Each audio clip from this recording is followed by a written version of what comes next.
요한복음 15장 1절에서 8절까지 말씀 우리 한 절씩 교독하여 읽도록 하겠습니다. 나는 참 포도나무요 내 아버지는 농부라.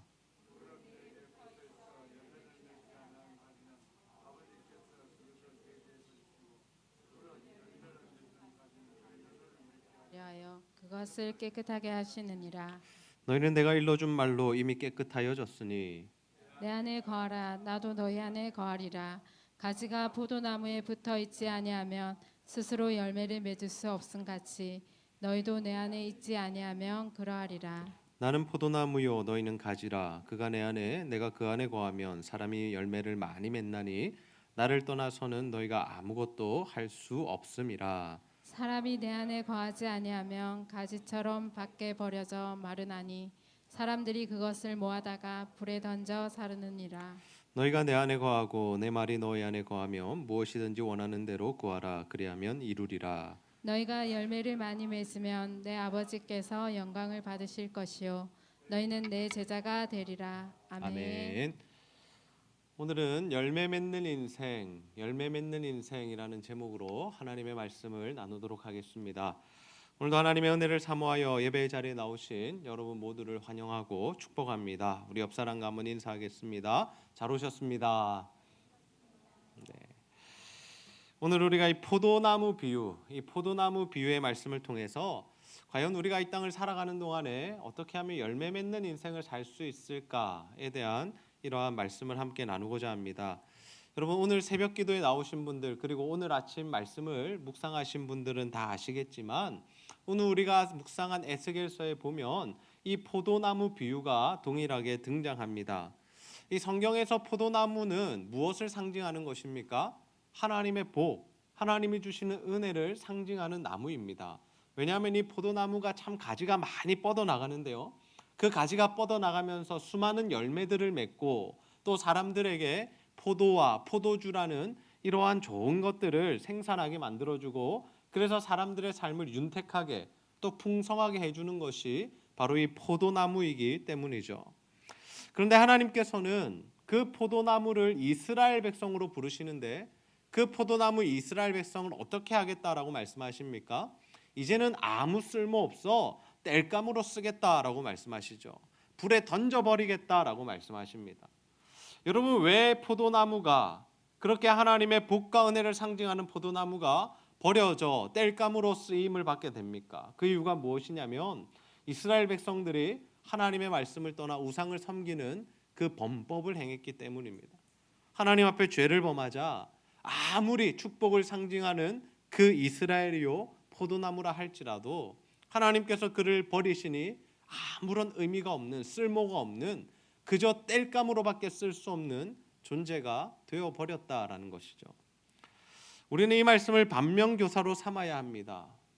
그래서 우리는 땔감처럼 버려지는 포도나무가 될 것이 아니라 오늘 요한복음 15장에 등장하는 정말 열매를 많이 맺는 하나님께 영광을 돌리는 그러한 포도나무가 되어야 한다라는 거죠.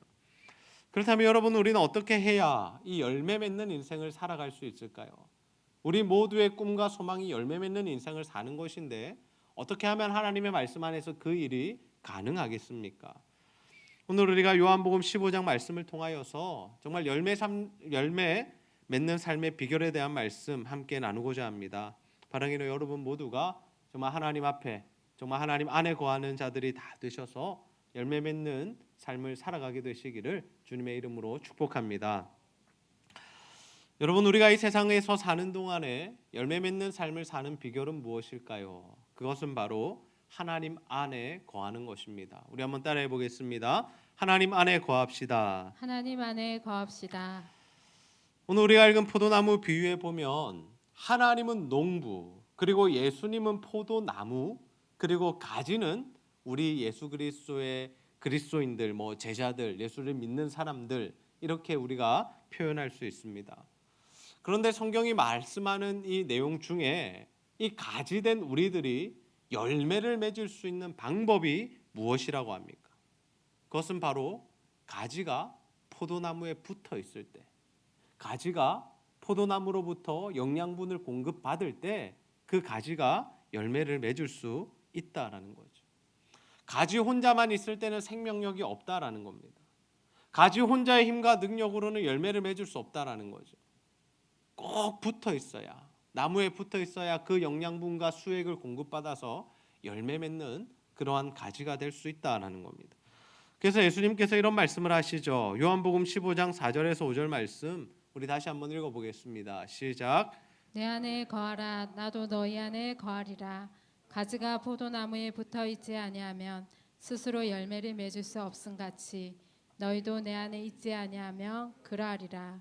나는 포도나무요 너희는 가지라. 그가 내 안에 내가 그 안에 거하면 사람이 열매를 많이 맺나니 나를 떠나서는 너희가 아무것도 할 수 없음이라. 아멘. 우리가 예수 그리스도 안에 하나님 안에 거할 때 우리가 열매 맺는 인생을 살 수 있다라고 말씀하십니다. 반대로 우리가 그 예수 그리스도의 품을 떠나면, 예수님과 단절되면 우리는 아무것도 할 수 없다라는 거죠.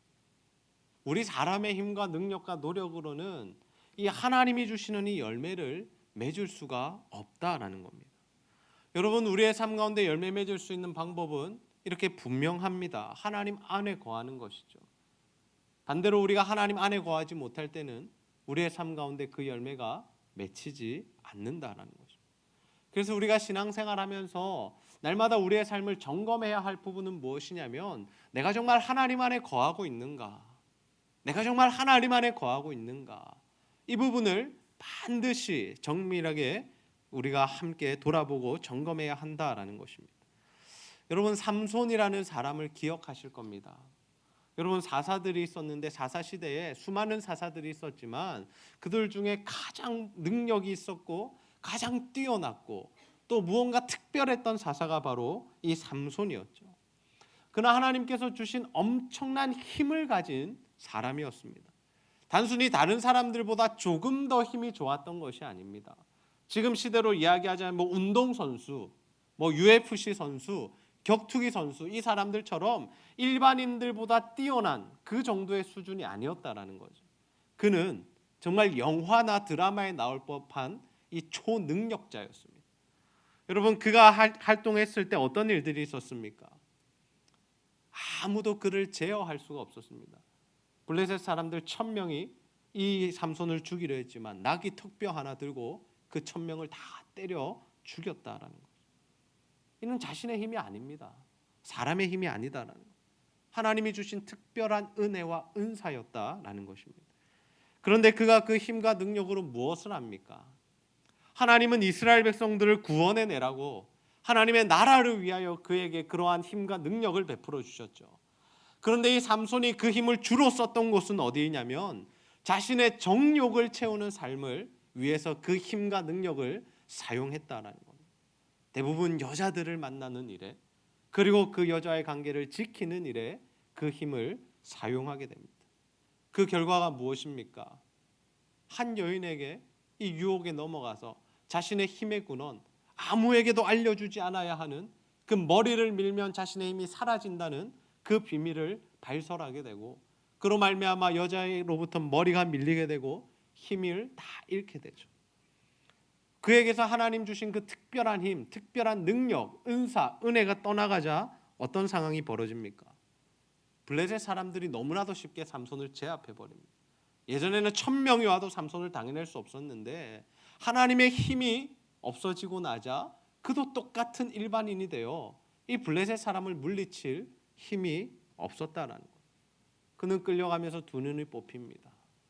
그리고 사람들의 조롱거리가 되죠. 굉장히 비참한 인생이 되어버렸습니다. 똑같은 삼손입니다. 그런데 그 삼손에게 하나님의 은혜가 주어졌을 때는 1000명도 때려잡는 능력의 사람이었지만 하나님의 능력이 사라져버리자 블레셋 사람 몇 사람도 감당할 수 없는, 그리고 정말 마른 나뭇가지처럼 되어 쓸모없어져 땔감이 되는 그런 인생이 되었다라는 거죠. 요한복음 15장 6절 말씀해 보시면 이런 말씀이 있습니다. 사람이 내 안에 거하지 아니하면 가지처럼 밖에 버려져 마르나니 사람들이 그것을 모아다가 불에 던져 사르느니라. 여러분, 가지가 이 나무와 떨어져 버리면 마른다라는 거죠. 여러분들 지나가시다가 꽃이 너무 예뻐서 꽃을 이렇게 꺾어서 따서 오시는 분들 계십니다. 그런데 그 꽃을 물에 담가 놓으면 그래도 며칠은 가지만 사실은 그 꽃이라는 것, 그 가지라는 것이 이 수분을 공급받지 못하면 이내 시들어 버리고 생명력을 잃어버리는 것을 우리는 너무나도 잘 알고 있습니다. 우리가 하나님 안에 거한다는 것은 바로 이러한 원리다라는 거죠. 하나님 안에 거할 때에만 하나님의 생명력이 우리 안에서 역사하는데, 우리가 하나님의 품을 떠나고 우리가 죄를 범해서 하나님과 단절되어 버리면 더 이상 하나님의 능력이 우리에게 공급되지 않아서 우리가 정말 그저 밟히는, 그저 쓸모 없어지는, 그저 불에 던져 살라지는 땔감과 같은 존재가 되어 버린다라는 거죠. 여러분, 우리가 하나님 안에서 살아갈 때에만 정말 하나님 주시는 복과 은혜를 누리고 또 열매 맺는 인생을 살아갈 수 있다는 사실 믿으시기를 바랍니다. 그래서 우리가 예수님께 꼭 붙어 있어야, 어떻게든 하나님 안에 거하기 위해서 노력해야 한다는 거죠. 그러면 여러분, 구체적으로 우리가 하나님 안에 거한다는 것은 과연 무엇을 의미할까요? 우리가 어떠한 삶을 살아가는 것이, 어떠한 상태로 있는 것이 하나님 안에 거하는 것일까요? 그것은 무엇이냐면 바로 우리가 하나님의 말씀에 통치를 받는 거죠.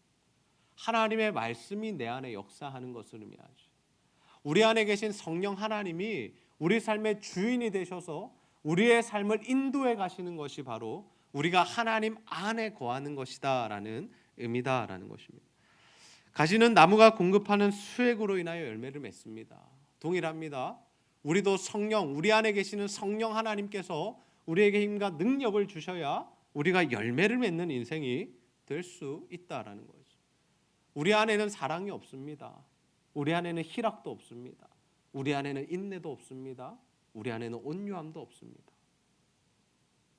성령이 우리에게 힘을 주실 때에만 그러한 성령의 열매들이 우리 안에서 나타난다라는 거죠. 우리가 그러한 사람이라서가 아니라 성령의 능력으로 말미암아 우리 가운데 그러한 모습들이 나타날 수 있다라는 겁니다. 우리가 하나님의 말씀을 붙들고 정말 우리의 삶 가운데 생명력을 넣어주기 위해서는 하나님의 말씀을 읽고 묵상하고 그 말씀 안에 거하려고 노력하는 삶을 사는 것, 그것이 너무나도 중요하다라는 거죠. 우리가 말씀을 떠나 살면서 하나님의 은혜와 힘을, 능력을 힘입기는 힘들다라는 겁니다. 여러분, 다윗이라는 사람 기억하실 겁니다. 그는 목동에서, 즉 양을 치던 사람에서 한 나라의 왕이 되었습니다. 뿐만 아니라 하나님께서는 그를 그 주변의 모든 나라들보다 강성한 나라를 세우게 하셨고, 많은 민족들이, 많은 나라들이 다윗 앞에 와서 조공을 드리고, 또 어떤 나라도 다윗에게 감히 쳐들어오거나 침략할 생각을 못하도록 하나님께서 그의 위상을 높여주셨죠. 그런데 여러분, 다윗이 이렇게 하나님께 복을 받고 또 하나님이 주시는 열매 맺는 인생을 살았던 비결이 무엇입니까? 우리가 시편 1편을 보면 알겠지만 그는 하나님의 말씀을 주야로 묵상하는 사람이었어요. 어떻게든 하나님의 말씀을 가까이 하기 원했고, 하나님의 말씀대로 살아가기를 원했고, 그 하나님의 말씀의 원리대로 그 이스라엘을 다스리기를 원했다라는 거죠. 자신의 왕입니다. 자신은 왕이기 때문에 마음대로 할 수 있는 존재입니다. 그러나 그는 마음대로 살지 않았습니다. 하나님의 말씀 안에서, 하나님의 뜻 안에서 하나님이 무엇이 원하는지를 물으며 그렇게 살아갔다라는 거죠. 이 세상을 살아가는 모든 사람은 성공을 추구합니다. 저나 여러분이나 우리 인간의, 사람의 본성 안에는 이 성공을 추구하는 마음이 있다라는 거죠. 성공이라는 목표를 향해 달려가는 그러한 우리의 인생의 여정이 있다라는 것입니다. 그런데 그 동일한 성공이라는 목표를 두고 달려가는 방법은 다르다라는 거죠. 우리가 선택할 수 있는 방법이 두 가지가 있는데요. 첫 번째 방법은 무엇이냐? 세상의 방법을 선택하는 것입니다. 세상이 말하는 성공을 붙들고 세상이 말하는 성공을 성취할 수 있는 방법대로 사는 것이 있고, 두 번째 방법은 무엇이냐면 하나님의 말씀의 원리대로 사는 것입니다.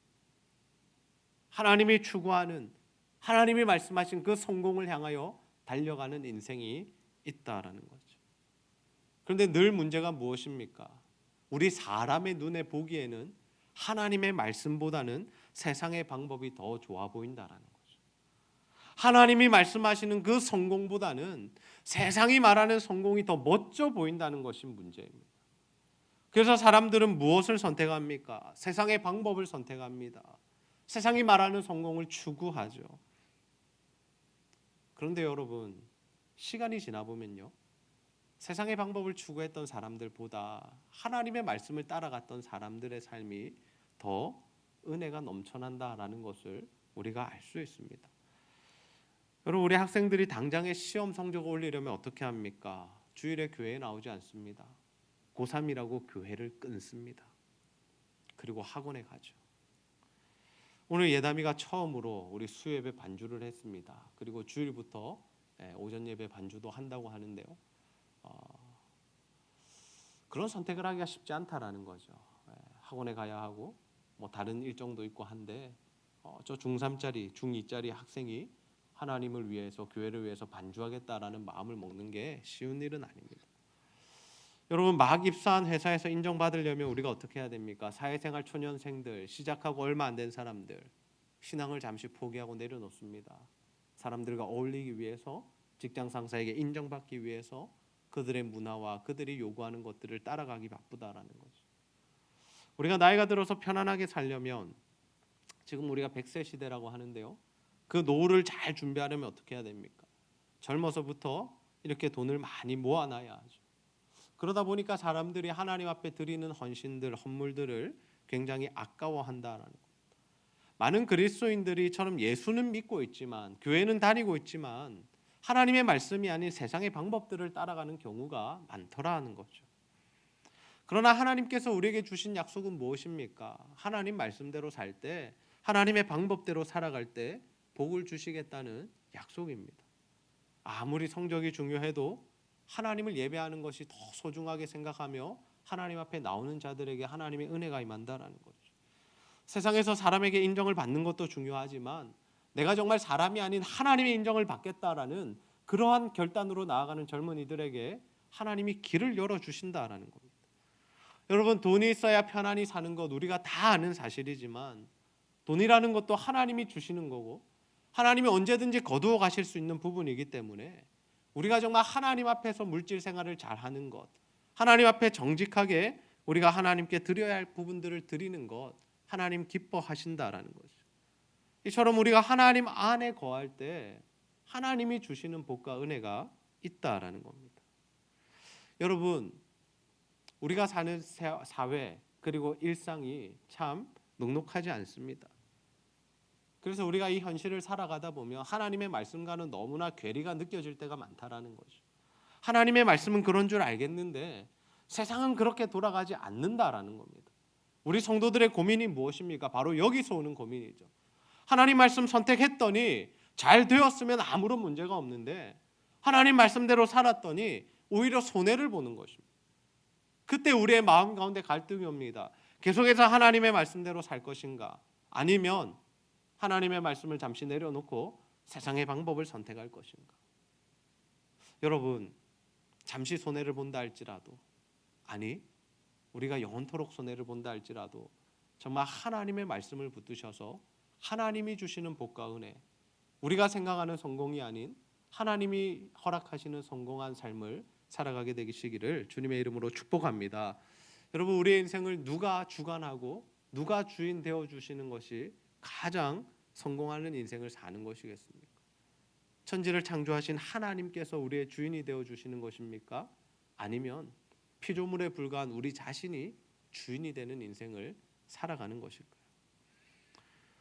우리가 하나님 안에 거할 때, 그래서 하나님의 말씀대로 살아갈 때, 그 말씀의 통치를 받을 때 우리 가운데 일어나는 일들, 요한복음 15장 7절에서 8절 말씀 우리 한 목소리로 함께 읽어보겠습니다. 시작.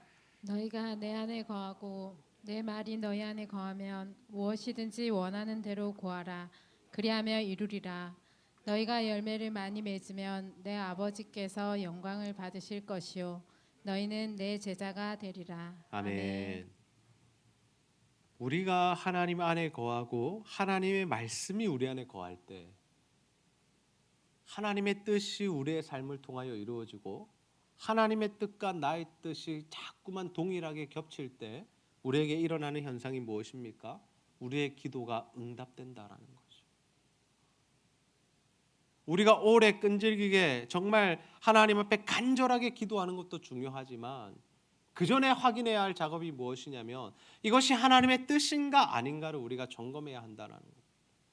내가 하나님의 뜻을 구하고 있다면 그것은 언젠가는 반드시 이루어질 기도의 제목이지만 하나님의 뜻이 아닌 것을 구하고 있다면 그것은 절대로 이루어지지 않는다라는 거죠. 그렇게 하나님의 뜻과 우리의 뜻이 맞아질 때, 동일해질 때, 같은 점에서 나아갈 때 우리의 삶에는 삶의 열매들이 맺히기 시작된다라는 겁니다. 우리의 삶 가운데 하나님의 능력과 은혜들이 나타나기 시작한다라는 겁니다. 그러한 삶을 통해서 우리가 무엇을 할 수 있다라고 합니까? 8절에 보시면 너희가 열매를 많이 맺으면 내 아버지께서 영광을 받으실 것이요. 이 말씀은 우리가 잘못 오해해서 이렇게 해석할 수 있습니다. 내가 무언가 열심히 해서 무언가 최선을 다해서 더 많이 기도하고 헌신하고 예배 시간을 쌓으면 하나님께서 영광을 받으시겠지라고 잘못 생각할 수 있다는 거죠. 그러나 우리가 하나님께 영광을 돌리는 방법이 무엇이라고 합니까? 내가 하나님 안에 거하고 하나님의 말씀이 내 안에 거하는 것. 내가 점점 더 하나님의 말씀대로 더 많이 살아내는 삶. 그 삶이 더욱더 있을 때 하나님이 우리를 통하여 영광을 받으시겠다라는 거죠. 얼마나 열심히 사느냐, 얼마나 열심히 헌신하느냐, 얼마나 많은 물질을 드리느냐, 그것도 중요하지만 그 전에 해야 할 일이 무엇이냐면 하나님의 뜻이 우리의 뜻과 동일한가? 내가 하나님의 뜻 안에서 섬기고 있는가? 내가 하나님의 원하심 안에서 신앙생활하고 있는가? 이 부분이 먼저 맞아져야 한다는 거죠. 여러분, 우리의 삶에 열매가 맺히기 시작하면 어떤 변화가 일어납니까? 우리도 살지만 우리 주변의 사람들이 살게 됩니다. 내가 예수의 생명력으로 힘이 있어지면, 능력이 있어지면 우리 주변의 사람들을 살려낼 수 있다는 거죠. 내가 변화가 되면, 내 안에 십자가의 능력이 나타나면 내 가족, 내 직장 사람들, 내가 속한 공동체가 살아나게 될 줄로 믿습니다. 아멘입니까? 네. 여러분, 우리가 결국에는 복음으로 사람을 살리는 삶을 살아야 하는데 그 삶이 어떻게 가능한 것입니까? 단순히 어떻게든 사람들 전도해서 교회에 데려오는 것, 그것만이 살리는 것이 아니다라는 거죠. 정말 나의 삶을 통하여, 나의 복음 전파를 통하여, 나의 기도를 통하여 그 한 사람의 죄의 문제를 해결할 수 있는 그 자리로 인도하고 그가 하나님 안에서 새로운 피조물이 되도록 도울 때 우리가 한 사람을 살려낼 수 있다는 거죠. 그래서 그들이 하나님 안에 거하는 자가 되어 또 그들도 하나님의 복을 받게 하고 또 그들도 변화되어 복음을 전해서 사람을 살리는 삶을 살게 하는 것, 그것이 바로 우리가 살아가는 이유요, 또 우리 교회가 존재하는 이유다라는 것이죠. 여러분, 우리는 삶의 회복을 원합니다. 조금 더 나은 삶을 살아가기를 원합니다. 특별히 우리 자녀들의 길이 열렸으면 좋겠다라는 마음을 가지고 있습니다. 여러분, 이 일들이 다 어떻게 하면 가능하겠습니까? 우리가 하나님의 말씀 안에 거할 때 가능하다라는 것. 다른 방법이 아니라 우리가 하나님의 말씀대로 살아갈 때 내가 살아나고 우리 가족들이 살아나고 우리와 연관된 모든 사람들에게 하나님의 은혜가 흘러가기 시작한다라는 겁니다. 저는 우리 제자들 교회 모든 성도님들이 하나님 안에 거하는 자들이 되셔서 정말 하나님의 말씀으로 살아가는 자들이 다 되시기를 소원합니다. 그래서 하나님의 생명력, 예수 그리스도의 십자가의 능력이 여러분 안에서 정말 활발하게 역사하셔서 정말 하나님 주시는 열매들을 많이 맺으시고 또 정말 주변의 사람들을 살리는 그 역할을 감당하는 자들이 되시기를 주님의 이름으로 축복합니다. 말씀을 정리하겠습니다. 오늘 우리는 열매 맺는 인생의 비결에 대한 말씀 함께 나누었습니다. 예수님은 자신을 포도나무요 우리를 가지다라고 말씀하시면서 우리가 예수님 안에 거할 때에만 열매를 맺을 수 있다라고 말씀하십니다. 다시 말해서 우리 안에 하나님의 말씀이 임해야, 예수 그리스도의 십자가 보혈의 능력이 역사해야 하나님이 베푸시는 은혜와 복을 받을 수 있고 그로 말미암아 하나님께 영광을 돌리는 인생이 된다라는 거죠. 많은 사람들이 하나님의 말씀을 붙들지 않고 눈에 보이는 세상의 방법들을 추구합니다. 그래서 학창 시절에는 공부에만 목숨을 걸고 또 직장 생활을 할 때는 인정받는 일에만 목숨을 걸고 나이가 들어갈수록 돈에만 목숨을 걸게 되죠. 하나님보다 그러한 것들을 더 사랑하고 중요하게 생각하는 그러한 모습으로 변질된다라는 것. 그러한 사람들은 나름대로 굉장히 열심히 삽니다. 최선을 다해 삽니다. 그러나 실제로 하나님 주시는 열매는 잘 맺히지 않는다라는 거죠. 왜냐하면 우리가 죄로 인하여 하나님과 단절되어 있을 때 하나님의 생명력이 우리 안에 역사하지 못하기 때문에 하나님 주시는 열매를 맺을 수가 없다라는 거죠. 여러분, 우리는 하나님 안에 거할 때에만, 하나님 말씀대로 살 때에만 하나님 주시는 열매를 맺게 될 줄로 믿습니다. 그래서 날마다 여러분 이를 위하여서 하나님의 말씀의 인도를 받는 일에 최선을 다하시고 정말 하나님의 말씀대로 살기 위해서 힘을 다하셔서 정말 하나님의 생명력으로 예수 십자가의 능력으로 복음의 힘으로 여러분을 살려내고 또 다른 이들도 살려내는 자들이 다 되시기를 주님의 이름으로 축복합니다. 함께 기도하시겠습니다. 하나님 아버지, 오늘도 요한복음 15장 말씀을 통하여 우리의 삶 가운데 열매 맺는 비결을 말씀해 주시니 너무나 감사합니다. 하나님, 세상이 말하는 성공과 세상이 말하는 방법들 따라가지 않게 하시고 오직 하나님 말씀대로 살아 하나님 주시는 은혜와 복을 받는 우리 모든 성도들 될 수 있도록 인도하여 주시옵소서.